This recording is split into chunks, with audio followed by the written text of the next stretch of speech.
All right. Mr. Joshi, if you're there with us. Yes, I'm right here. Mr. Joshi, what according to you is happening over here? Credit Suisse has also been pulled up in the past for its risk management issues. Do you think what's happened here is a direct result of that, or do you think there is a global ripple effect which Credit Suisse has been caught into? Yeah, so there are actually two situations here. The first situation is definitely the risk. I possibly feel the kind of lending that they've done, they've not basically had a pretty good risk analysis on that. Because whenever share capital depletes, it's only when you basically your loans eventually turn NPA, okay?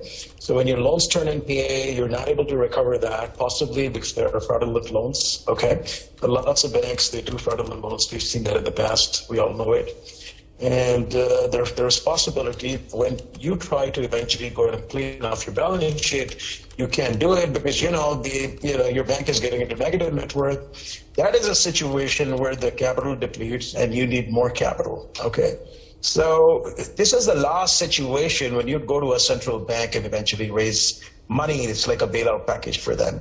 So you have to understand the money that they've got, which was basically the public money. They've already lost it into the loans that they've given, so they basically, their advances have not been good enough. Then the other problem is this, the securities that they take, how valuable are the securities? How liquid are those? So, comparing markets that they're located into, I think it was easier for them to raise the money, but you do understand, you do have to remember that America eventually, for example, if we talk about, had eventually a lot of issues earlier back in the past. If you remember when the Lehman Brothers went down, they had a lot of, funding on the same properties. And basically a lot of borrowing, on the same properties was done by a lot of lenders. So that was a situation why the Lehman Brothers went down.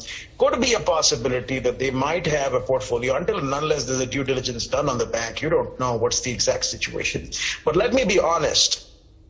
It is very clear, it is very visible to all of us that basically that the bank's loans have gone down, okay, and they're not able to recover it, so it's going into negative net worth. It definitely needs capital. Okay. If the capital would not be invested into, the bank would close. And let me be honest, interest rates is also a major concern, because if you look at in the West, what's happening is this, that they're not used to that kind of interest rates. In India, we're used to everything. Okay, we have people, NBFCs, letting at 14, 15, 16%, and people borrow, okay?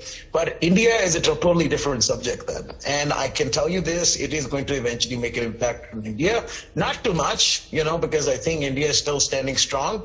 So I can tell you, they just have government securities worth 15,000 crores. Okay. That's the only thing which would possibly go out. So it's not going to make a very major impact to India, no, not really. Okay, all right. Mr. Jindal, if you're there with us.